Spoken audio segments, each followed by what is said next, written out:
Assalamualaikum warahmatullahi wabarakatuh. Kami dari kelompok 1 yang terdiri dari Siti Atika 2019-12-11-027, Nabila Putri 2019-12-11-041, dan Adinda Sabelia 2019-12-11-045 ingin membahas tentang chapter 16 yaitu Dilutive Securities and Earnings per Share. Sebelumnya kita akan mempreview latihan soal di chapter 15. Yang pertama ada soal dari E151, yaitu di mana selama tahun pertama operasinya, Sitwell SE memiliki transaksi berikut yang berkaitan dengan saham biasa. Yang pertama ada di tanggal 10 Januari, yaitu menerbitkan 80.000 saham secara tunai dengan harga 6 per share. 6 per saham. Selanjutnya ada tanggal 1 Maret, yaitu di mana menerbitkan 5.000 saham untuk pengacara sebagai pembayaran tagihan sebesar 35.000 untuk layanan yang diberikan dalam membantu perusahaan untuk bergabung. Selanjutnya tanggal 1 Juli yaitu menerbitkan 30.000 saham secara tunai dengan harga 8 per saham. Selanjutnya ada tanggal 1 September yaitu menerbitkan 60.000 saham secara tunai dengan harga 10 per saham. Di sini kita diminta untuk menyiapkan jurnal entry dengan asumsi bahwa saham biasa memiliki nilai nominal 3 per saham. Selanjutnya diminta untuk mendiskusikan bagaimana entry pada bagian E151A akan berubah jika sahamnya nopar dengan nilai yang dinyatakan yaitu 2 per saham. Selanjutnya kita akan menjawab soal yang A dulu, di mana pada tanggal 10 Januari itu jurnalnya didebit cash sebesar 480.000, didapat dari 80.000 dikali 6, selanjutnya akun kreditnya adalah share capital ordinary sebesar 240.000, didapat dari 80.000 kali 3, dan share premium ordinary sebesar 240.000. Pada tanggal 1 Maret, jurnalnya adalah didebit organization expense sebesar 35.000, selanjutnya akun kreditnya adalah share capital ordinary sebesar 15.000 dan share premium ordinary sebesar 20.000. Selanjutnya pada tanggal 1 Juli, jurnalnya di akun debit ada cash sebesar 240.000, selanjutnya akun kreditnya adalah share capital ordinary sebesar 90.000 dan share premium ordinary sebesar 150.000. Selanjutnya pada tanggal 1 September, akun debitnya cash sebesar 600.000 dan akun kreditnya adalah share capital ordinary sebesar 180.000 dan share premium ordinary sebesar 420.000.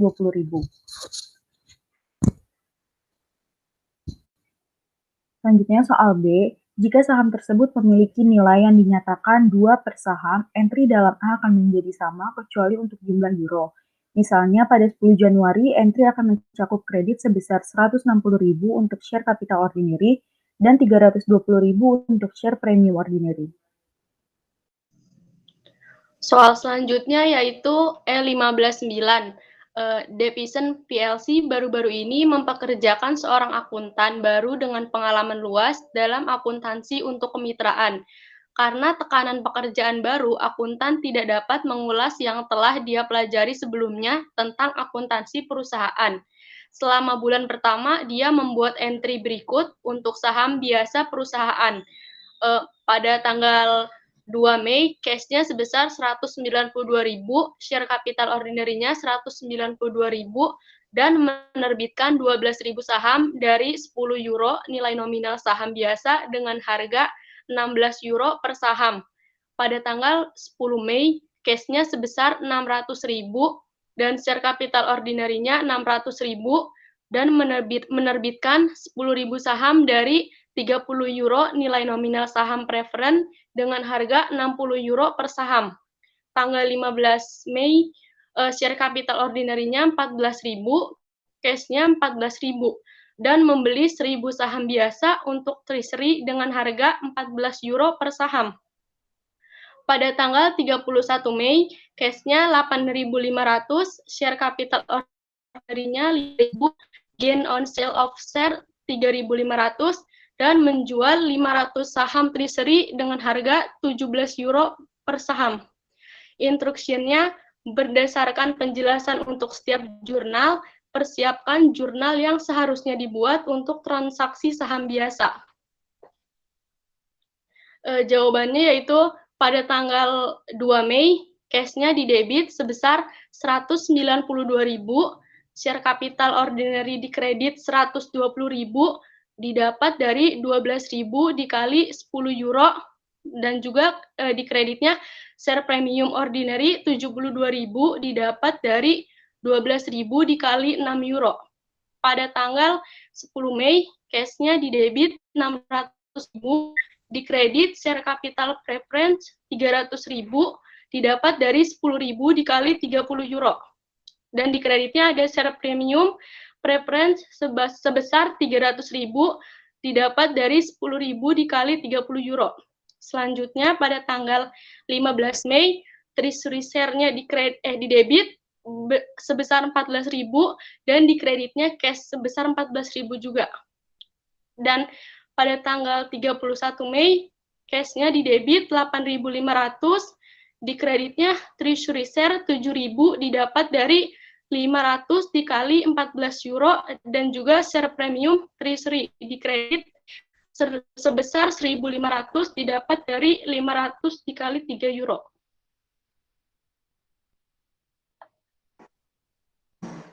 Selanjutnya yaitu E1517. Teller SE neraca saldo pasca penutupan pada tanggal 31 Desember 2019 adalah sebagai berikut.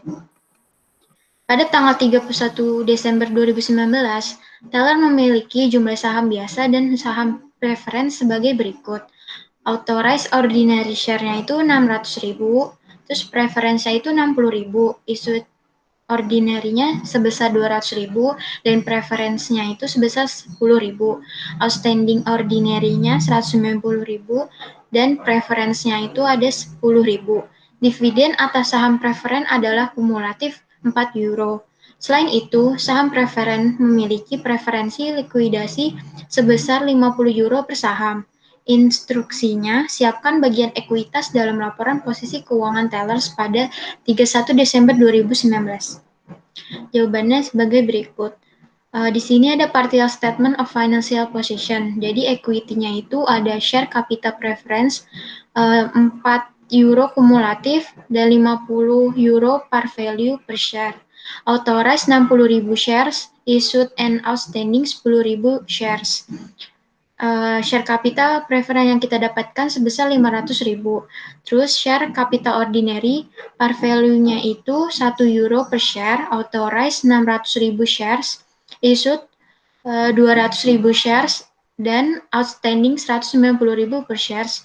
Share capital ordinary yang kita dapatkan 200.000.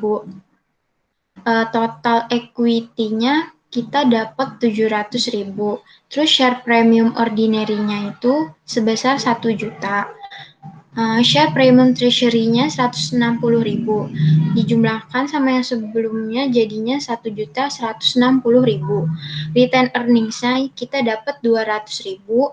Treasury shares 10.000 shares at cost-nya dikurang jadi 170.000. Terus kita dapat total equity-nya 1.891.000 euro. Soal selanjutnya, problem 15.9. Berikut ini adalah ringkasan dari semua transaksi yang relevan dari Vicario Corporation sejak didirikan pada tahun 2019. Pada 2019, 15.000 saham diotorisasi dan 7.000 saham biasa. Nilai nominalnya itu sebesar 50 dolar diterbitkan dengan harga 57 dolar.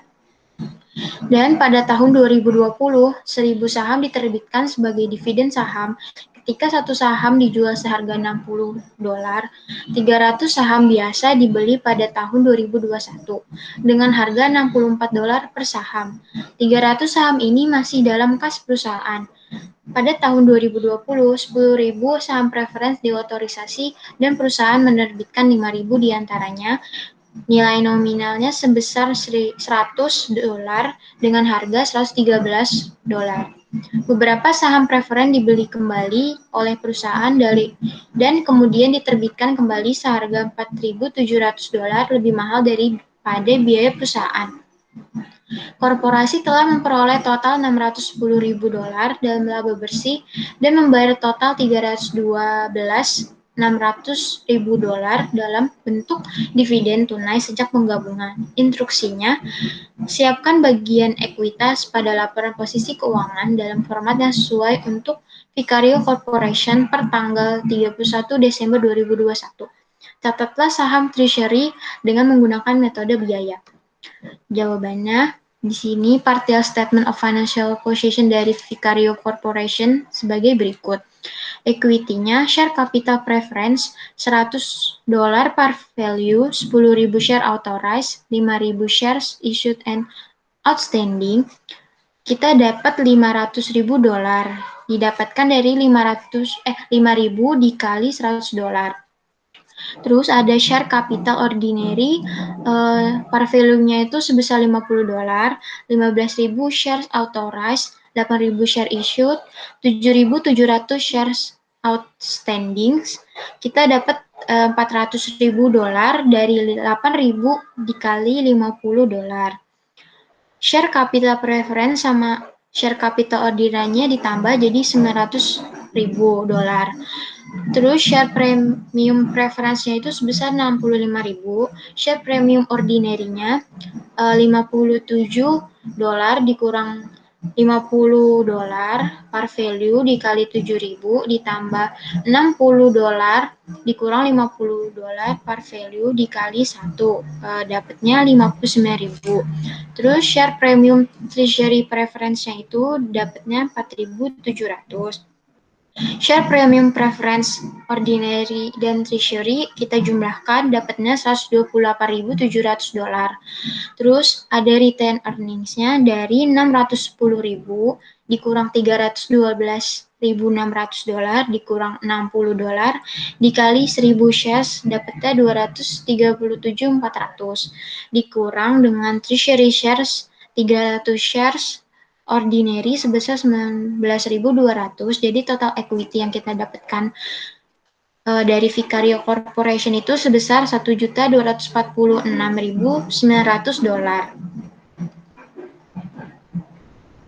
Selanjutnya kita membahas chapter 16. Yang pertama ada dilutive securities. Dilutive securities atau dilutive sekuritas adalah sekuritas yang dapat diubah menjadi saham biasa sehingga dapat meningkatkan total saham yang beredar. Akibat penambahan saham yang beredar ini, maka akan berakibat pada pengurangan atau dilution or dilusi laba per saham.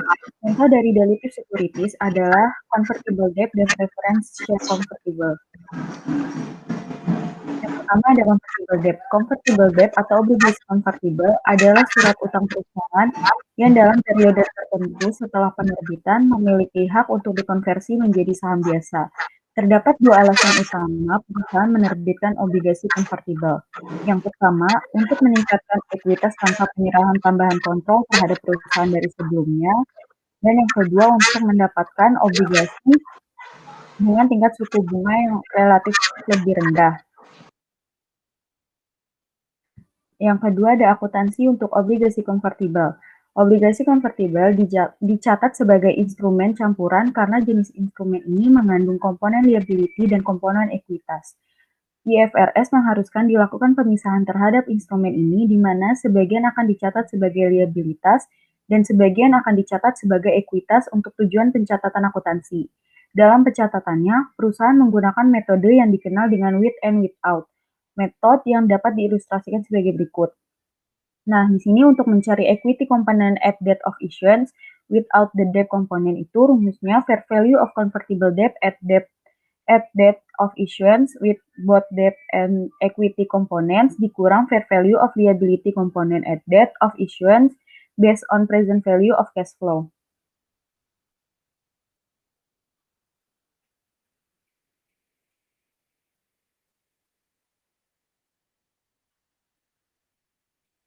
Dalam implementasi with and without method, perusahaan dapat mengikuti langkah sebagai berikut. Yang pertama, perusahaan menghitung total fair value yang terdiri dari obligasi yang terdiri dari komponen ekuitas dan komponen liabilitas. Yang kedua, perusahaan menghitung komponen liabilitas dengan menggunakan perhitungan net present value dari bunga yang harus dibayar tiap bulan ditambah prinsipal di awal. Dan yang ketiga, dengan mengurangkan fair value dari bond secara keseluruhan dengan komponen liabilitas, perusahaan sudah menemukan komponen ekuitas. Selanjutnya akuntansi pada saat penerbitan. Nah, di sini kita langsung mengambil ilustrasinya, di mana Pertamina membutuhkan dana sebesar $10 juta untuk membangun sebuah depo baru di daerah Subang. Nah, gua mendukung adanya kawasan industri baru di daerah tersebut. Untuk memenuhi kebutuhan dananya ini, manajemen Pertamina ini memutuskan untuk menerbitkan obligasi dengan opsi konvertibel. Nah, jumlah obligasi yang diterbitkan itu sebanyak 10.000 lembar dengan harganya $1.000 per lembar. Tiap bond memiliki hak untuk ditukar menjadi saham biasa dengan perbandingan 1 lembar obligasi dapat ditukar menjadi 250 lembar saham dengan par value-nya $1 per lembar saham. State rate bond-nya adalah sebesar 6% dan bunga yang dibayarkan berdasarkan market interest sebesar 9% dan akan dilunasinya itu 5 tahun lagi. Nah, di sini perhitungan fair value pada saat penerbitan obligasi konvertibel, present value of principal-nya sebesar 6.499.300 yang didapat dari $10 juta dikali 0,64993. Nah, 0,64993 ini didapat dari present value dari 6% selama 5 tahun. Selanjutnya ada present value of interest sebesar $2.333.790, di mana ini didapat dari $600.000 dikali 3,88965. Jadi total present value of liability komponennya itu sebesar 8.833.990. Selanjutnya perhitungan komponen ekuitas sebagai berikut. Fair value convertible bond at issuance-nya sebesar 10 juta, lalu dikurangi dengan present value of liability komponennya sebesar 8.833.990. Jadi total untuk fair value komponen ekuitasnya itu sebesar 1.166.910. Jadi jurnal yang dibutuhkannya itu di akun debitnya ada cash sebesar $10 juta dan di kreditnya itu ada bond payable sebesar 8.833.990 dan share premium convention equity sebesar $1.166.910. Selanjutnya, repurchase at maturity. Dalam beberapa kasus, perusahaan itu memutuskan untuk membeli kembali convertible bond sebelum jatuh tempo. Pendekatan ini digunakan untuk mengalokasikan total pembayaran untuk pembelian kembali convertible bond. Perusahaan menghitung nilai wajar convertible bond, lalu menghitung estimasi fair value saat menerbitkan bond. Nah, setelah pengalokasian selesai, maka perbedaan antara komponen liabilitas dan carrying amount diakui sebagai gain atau loss, dan jumlah yang dibutuhkan berkaitan dengan komponen ekuitas, maka akan diakui sebagai komponen ekuitas. Nah, ilustrasinya adalah di sini perusahaan memutuskan untuk membeli kembali convertible bond pada tanggal 31 Desember 2020 dengan fair value convertible bond adalah sebesar $9.500 dan fair value komponen liabilitas adalah $9.300. Nah, untuk perhitungan gain or loss-nya di sini adalah dengan cara present value komponen liabilitas sebesar $9.300 dikurangin dengan carrying amount dari komponen liabilitas yaitu sebesar $9.240.594. Maka akan didapatkannya adalah loss on repurchase sebesar $59.406. Lalu ada perhitungan komponen of equity. Fair value of convertible bond-nya sebesar $9.500, fair value komponen liabilitasnya sebesar $9.300, dan fair value komponen ekuitasnya sebesar $200. Maka jurnalnya adalah di debit ada bond payable sebesar $9.240.594, share premium conversion equity sebesar $200.000, loss on repurchase sebesar $59.406, dan di kreditnya ada cash sebesar $9.500. Selanjutnya, induced conversion. Dalam beberapa kasus, terkadang penerbitan bond ini merangsang pemegang bond untuk cepat mengkonversi sekuritas liabilitas menjadi sekuritas ekuitas. Nah, tujuannya ini untuk mengurangi biaya bunga atau meningkatkan rasio utang terhadap perusahaan. Akibatnya, penerbit dapat menawarkan beberapa bentuk pertimbangan tambahan yang disebut pemanis untuk merangsang konversi. Pemanis ini harus dilaporkan sebagai beban periode berjalan dalam jumlah yang sama, dengan nilai wajar sekuritas tambahan atau pertimbangan lain yang ditambahkan. Contohnya, dari data yang di atas, itu perusahaan menerima uang senilai $10 juta dengan menerbitkan 10.000 obligasi yang dapat diubah menjadi saham biasa dengan perbandingan satu obligasi dapat ditukar menjadi 250 lembar dan nilai per sahamnya itu adalah $1. Nah, perusahaan setuju untuk membayar $400.000 jika pemegang bon mau mengkonversi bon pada 1 Januari 2022, maka jurnalnya adalah di akun debit ada conversion expense sebesar 400.000, share premium conversion equity sebesar 1.166.910, dan bon payable sebesar 9.472.247,71, dan akun kreditnya adalah share capital ordinary sebesar 2.500.000, share premium ordinary sebesar 8.139.157,71, dan cash sebesar 400.000. Yang ketiga ada conversion preference share. Convertible preference share mencakup opsi bagi pemegang untuk mengkonversi saham preferen menjadi saham biasa dengan jumlah yang tetap.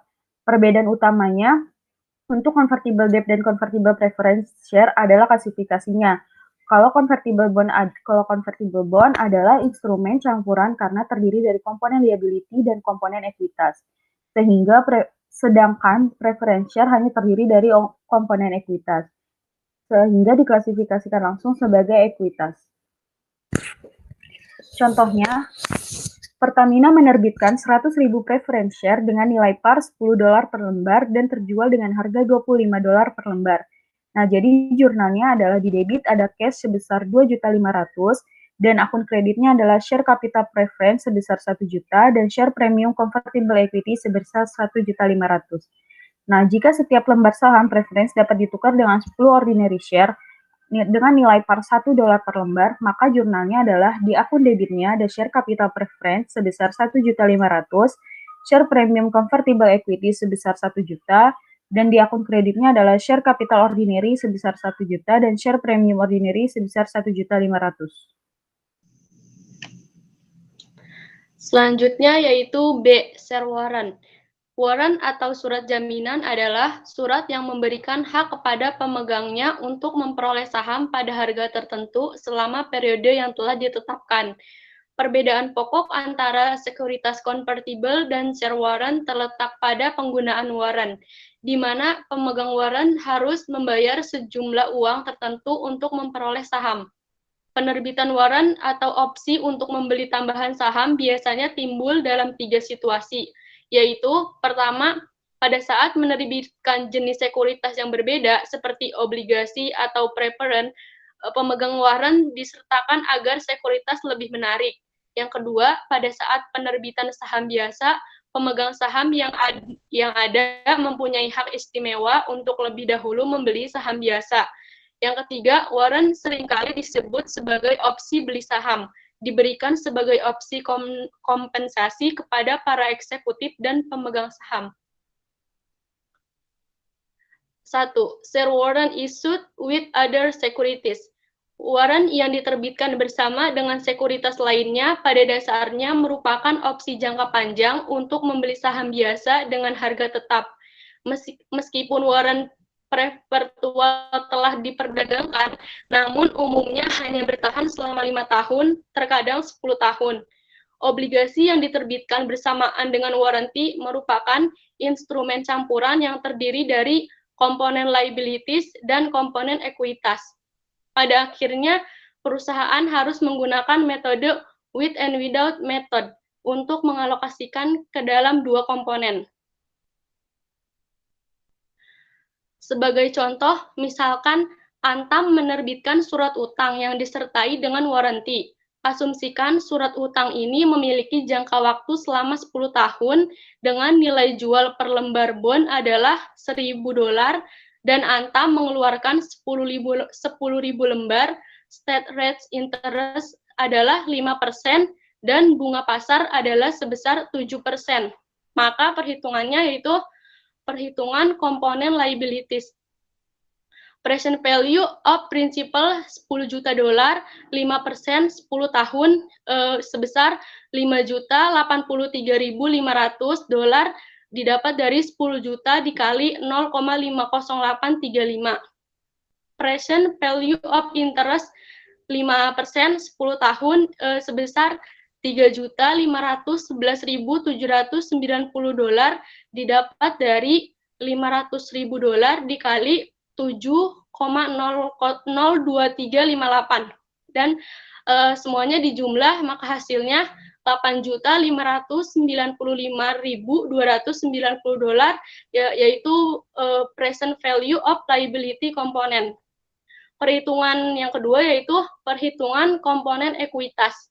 Fair value obligasi saat diterbitkan sebesar $10 juta dikurangi present value of liability component sebesar $8.595.290,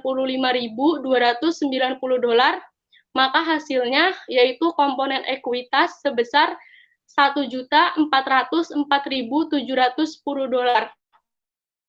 Jurnalnya yaitu cash-nya di debit sebesar 10 juta dan di kreditnya ada bond payable sebesar 8.595.290 dan ada share premium share warrant di kredit juga sebesar 1.404.710. Yang kedua yaitu hak untuk membeli tambahan saham. Jika Dewan Direksi perusahaan memutuskan untuk menerbitkan saham baru, maka pemegang saham lama secara keseluruhan memiliki hak istimewa untuk membeli saham terlebih dahulu, yang mana untuk membeli saham baru yang diterbitkan sesuai dengan porsi kepemilikan mereka. Hak istimewa ini disebut sebagai hak saham, yang mana saham yang ada dari kerugian deduksi hak suara tanpa persetujuan mereka dan memperkenankan mereka untuk membeli saham di bawah harga pasarnya. Waran yang diterbitkan dalam situasi ini bersifat jangka pendek. Di sini tidak diperlukan ayat jurnal pada saat menerbitkan hak-hak dari para pemegang saham, hanya memorandum yang diperlukan untuk menunjukkan jumlah hak yang diterbitkan kepada para pemegang saham yang ada. Tidak ada ayat jurnal formal yang dibuat pada saat itu, karena tidak ada perubahan pada posisi harta, hutang, dan modal pada saat itu. Jika hak tersebut digunakan, maka biasanya melibatkan beberapa jenis pembayaran kas.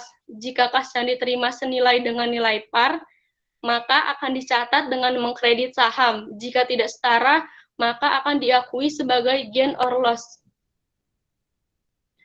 Selanjutnya yaitu C, Share Compensation Plans, suatu konsensus yang dapat ditarik dari opini mengenai program kompensasi yang efektif adalah 1. Memotivasi karyawan untuk mencapai tingkat kinerja yang lebih tinggi. Yang kedua, membantu mempertahankan eksekutif dan mengizinkan untuk perekrutan karyawan baru.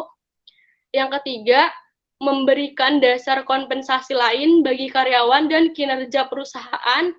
Yang keempat, memaksimumkan tunjangan karyawan setelah pajak dan meminimumkan biaya karyawan setelah pajak. Yang kelima, menggunakan kriteria kinerja terhadap karyawan yang memiliki kendali tertentu. Program kompensasi yang berusaha untuk menjaga loyalitas karyawan dan eksekutif. Cara yang efektif untuk mencapai tujuan ini adalah memberikan karyawan a piece of the action, yaitu suatu kepentingan ekuitas. Program ini yang pada umumnya disebut sebagai program kompensasi karyawan berdasarkan saham memiliki berbagai bentuk. Pada prinsipnya, program ini memberikan kesempatan kepada eksekutif jika kinerja perusahaan dianggap baik. Pengukuran kinerja khusus berfokus pada perhatian jangka panjang yang dapat diukur dari manfaat yang diberikan kepada perusahaan secara keseluruhan, seperti kenaikan laba per saham, pendapatan, harga saham, atau pangsa pasar. 1. Measurement share compensation. Untuk mencapai tujuan tertentu, pegawai Pertamina diberikan opsi untuk membeli saham sejumlah 10.000 lembar, 10.000 lembar saham biasa dari jumlah saham biasa yang diterbitkan sebagai kompensasi. Tanggal pada saat penerimaan option ini disebut dengan grant date.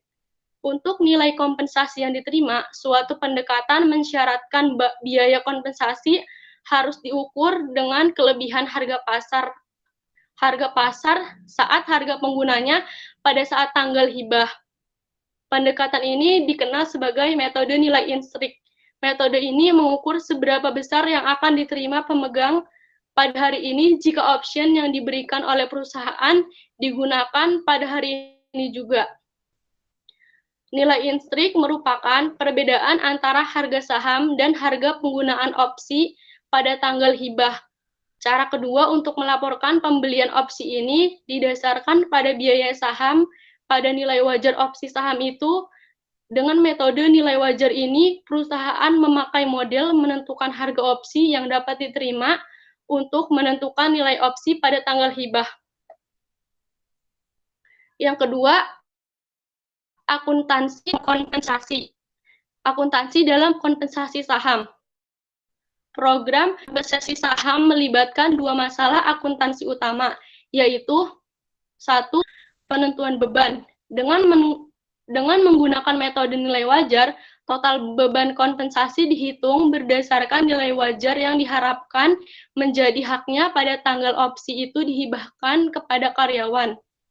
Nilai wajar bagi perusahaan publik adalah diestimasi dengan menggunakan model penetapan harga asli dengan beberapa penyesuaian atau faktor-faktor unik dari opsi saham karyawan. Tidak ada penyesuaian yang dilakukan setelah tanggal hibah dalam menanggapi perubahan harga saham selanjutnya, baik naik atau turun. Yang kedua yaitu alokasi beban kompensasi. Pada umumnya, beban kompensasi diakui dalam periode di mana karyawan melakukan periode jasa, kecuali dalam hal-hal spesifik. Periode jasa adalah periode hasil waktu antara tanggal hibah dan tanggal hasil. Jadi total beban kompensasi ditentukan pada tanggal hibah dan dialokasikan ke periode yang menerima manfaat dari jasa karyawan. Yang ketiga yaitu share compensation example. Asumsikan pada tanggal 1 Januari 2018, shareholders dari Chen menyetujui untuk memberikan hadiah kepada 5 eksekutif options untuk membeli 2.000 saham dengan harga per saham senilai $100. Perusahaan menyerahkan option ini dimulai dari 1 Januari 2019. Option price senilai $6.000 dan nilai market saham sebesar $7.000 di bawah value method. Asumsikan nilai untuk 10.000 saham adalah senilai $22 juta dengan ekspektasi jasa selama 2 tahun, maka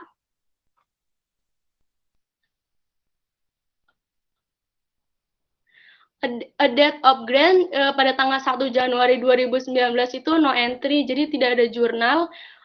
Selanjutnya, to record compensation expense for 2019, yaitu pada Desember 31, 2019, yaitu di debitnya compensation expense sebesar $11 juta, di kreditnya share premium, share options sebesar $11 juta. Terus, to record compensation expense for 2020 pada tanggal Desember 31, 2020. Jurnalnya compensation expense sebesar $11 juta di debit dan di kreditnya share premium, share options $11 juta juga. Eksekutif membeli 2.000 saham dari 10.000 saham yang ditawarkan.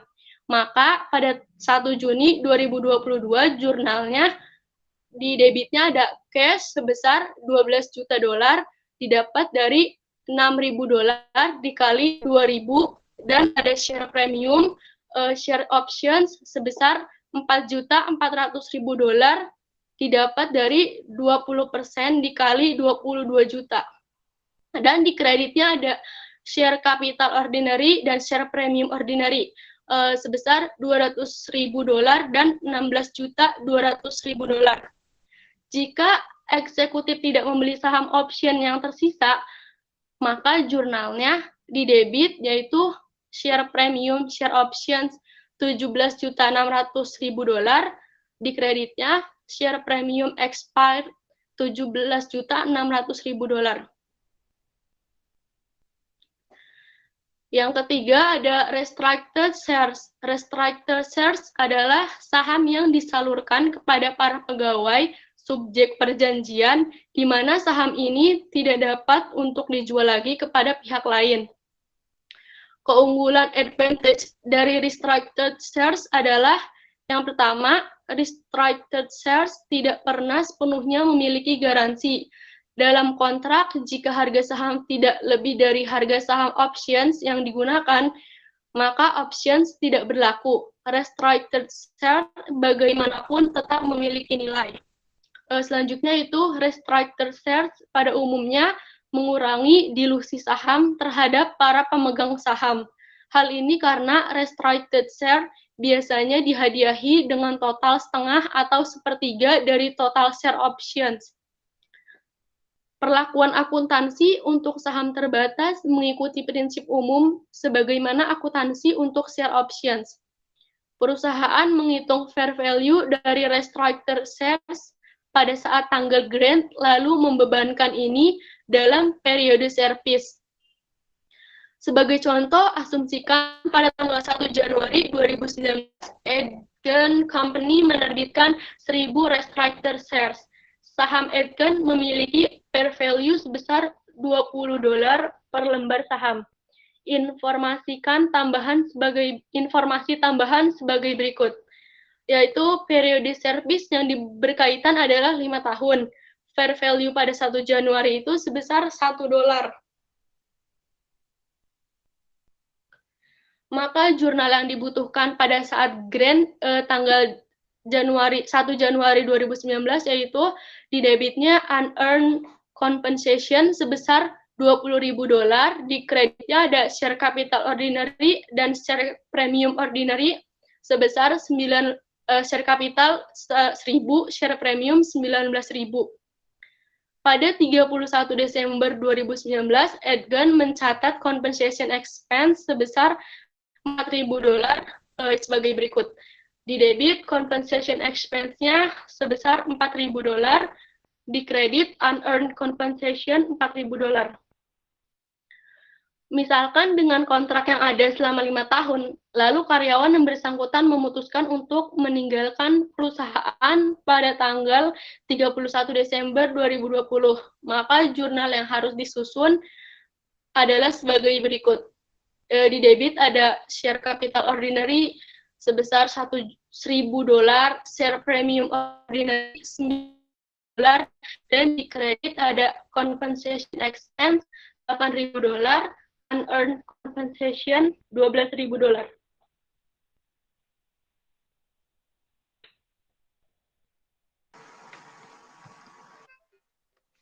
Yang keempat, Employee Shares Purchase Plans. Program atau rencana pembelian saham oleh karyawan membolehkan karyawan untuk membeli saham pada harga yang telah didiskontokan selama periode waktu yang pendek. Perusahaan yang menawarkan kompensasi kepada karyawan harus mencatat beban kompensasi ini selama masa kerja karyawan tersebut.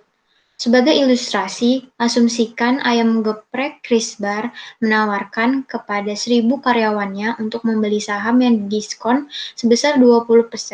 Setiap pekerja dapat membeli minimal masing-masing sebanyak 100 saham dengan nilai par sebesar $1.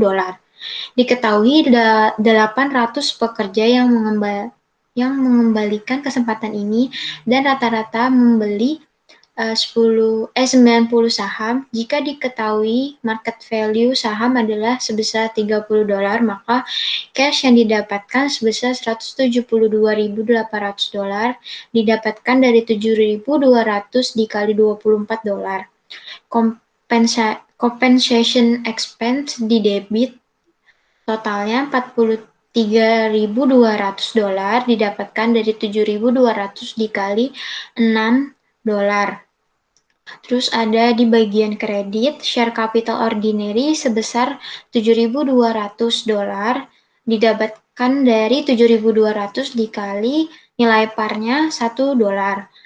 Terus di sisi kredit ada share premium sebesar $208.800 didapatkan dari 7.200 dikali $29. Yang kelima, pengungkapan penetapan kompensasi. Perusahaan harus mengungkapkan secara penuh status rencana kompensasi pada akhir periode terkait. Untuk mencapai tujuan ini, perusahaan harus melakukan pengungkapan secara penuh. Tepatnya, perusahaan yang mempunyai satu atau lebih pengaturan pembayaran berdasarkan saham harus mengungkapkan informasi sebagai berikut yang memungkinkan penggunaan laporan keuangan memahaminya. Syarat-syarat pembayaran semacam itu yang berlaku selama periode tersebut dan akibat potensial dari pengaturan ini. Pengaruh biaya kompensasi yang timbul karena pengaturan pembayaran berdasarkan saham terhadap laba rugi. Metode estimasi nilai wajar barang atau jasa yang diterima atau nilai wajar instrumen ekuitas yang dihibahkan selama periode tersebut. Pengaruh arus kas yang berasal dari pengaturan berdasarkan saham. Yang keenam, perdebatan dalam share option accounting. FASB menghadapi perlawanan yang sengit ketika mengajukan metode nilai wajar untuk akuntansi opsi saham. Hal ini tidak mengherankan, mengingat metode nilai wajar akan menyebabkan biaya kompensasi yang lebih besar daripada metode intrinsik. Secara khusus, banyak perusahaan kecil berteknologi tinggi menentang keras nilai wajar dengan menyatakan bahwa hanya melakukan penawaran opsi saham mereka dapat menarik manajemen puncak yang profesional. Perusahaan itu beralasan jika mereka dipaksa untuk mengakui jumlah beban kompensasi yang besar dalam program tersebut, maka mereka akan berada pada posisi kompetitif dan tidak menguntungkan untuk melawan perusahaan besar yang mampu menanggung beban kompensasi yang lebih tinggi. Untuk menghadapi perlawanan ini, diperlukan transparansi laporan keuangan yang lebih baik yang menjadi landasan dalam pasar modal. D. Basic Earnings Per Share. Perusahaan biasanya membuat laporan earning per share. Earning per share. Earning per share juga mencerminkan besarannya income yang diterima untuk setiap lembar saham biasa. Perusahaan hanya melaporkan earning per share hanya untuk ordinary shares. Sebagai contoh, misalnya, laba perusahaan adalah $300.000 dan terdapat saham sebesar 10.000 saham, maka earning per share adalah $300.000 dibagi dengan 100.000 sebesar $3 per lembar saham. Dalam laporan posisi keuangan terdapat elemen discontinuing operations. Perusahaan harus melaporkan earning per share yang berasal dari continuing operations dan earning per share yang berasal dari discontinuing operations. Sebagai contoh, earning per share income from continuing operation itu sebesar $4. Loss from discontinuing operation-nya itu sebesar $0,60. Net income yang didapatkan totalnya yaitu $3,40. Pengungkapan ini memungkinkan pengguna laporan keuangan untuk membandingkan performance antara perusahaan yang berbeda untuk periode yang sama atau untuk perusahaan yang sama untuk periode yang berbeda. Yang pertama, earnings per share simple capital structure. Struktur modal bersifat kompleks jika mencakup sekuritas yang dapat mempunyai pengaruh dilutif terhadap laba per saham biasa. Perhitungan laba per saham untuk struktur sederhana melibatkan dua pos. Yang pertama ada preference share dividends, yang kedua itu ada weighted average ordinary share outstanding. Untuk yang pertama, preference share dividends itu earning per share-nya berkaitan dengan ordinary share. Pada suatu perusahaan memiliki baik saham biasa maupun saham preference yang beredar, maka dividen saham preference dikeluarkan dari laba bersih untuk memperoleh laba yang tersedia untuk saham biasa. Nah, rumus yang digunakan untuk mencari earning per share sebagai berikut. Jadi, rumusnya itu net income dikurang preference dividends dibagi weighted average number of shares outstanding. Nah, selanjutnya yang kedua itu weighted average ordinary share outstanding. Dalam sebuah perhitungan earning per share, weighted average ordinary share outstanding dalam satu periode selalu menjadi basis untuk perhitungan total per share yang dilaporkan. Nah, share yang diterbitkan atau dibeli akan berpengaruh terhadap total saham yang beredar. Perusahaan juga harus menimbang kembali saham berdasarkan periode saham tersebut dikeluarkan. Rasionalisasi untuk pendekatan ini adalah jumlah ekuivalen yang terbit dalam periode tertentu. Yang ketiga ada share dividend dan share splits. Saat share dividends atau share splits terjadi, perusahaan perlu untuk mengungkapkan kembali saham yang beredar sebelum share dividend atau split dalam tatanan untuk menghitung rata-rata tertimbang saham biasa. Sebagai contoh, asumsikan VJ memiliki 100.000 saham yang beredar pada 1 Januari 2019 dan menerbitkan kembali 25.000 saham tambahan pada 30 Juli 2019 untuk tujuan perhitungan. Dan juga asumsikan 25.000 saham dividen diterbitkan sejak awal tahun. Maka weighted share VJ adalah 125.000. Perusahaan mengungkapkan kembali penerbitan share dividends atau share splits, tapi tidak pada penerbitan atau membeli saham kembali. Hal ini karena share splits dan share dividend tidak menaikkan atau menurunkan net aset perusahaan. Diluted earning per share. Perusahaan disebut sebagai perusahaan yang memiliki struktur kapital yang kompleks apabila perusahaan tersebut memiliki convertible securities, option, warrant, atau hak lainnya sampai konversi atau penggunaan diluted earning per share saat perusahaan memiliki struktur kapital yang kompleks. Maka dia harus melaporkan basic earnings per share dan diluted earnings per share. Perhitungan diluted earning per share mirip dengan perhitungan basic earning per share. Nah, bedanya itu dalam diluted earning per share, di dalamnya itu termasuk efek dari semua potensial dilusi saham biasa yang diterbitkan dalam periode tersebut. Rumus basic earning per share itu kan pada umumnya net income dikurang preference dividend dibagi weighted average share outstanding. Nah, kalau diluted earnings per share itu rumusnya earning per share sama dengan net income dikurang preference dividends dibagi weighted average shares outstanding dikurang impact of convertibles dikurang lagi impact of options, warrants, and other dilutive securities. Beberapa sekuritas adalah anti-dilutif. Anti-dilutif sekuritas adalah sekuritas yang saat konversi atau penggunaannya meningkatkan earning per share atau mengurangi loss per share.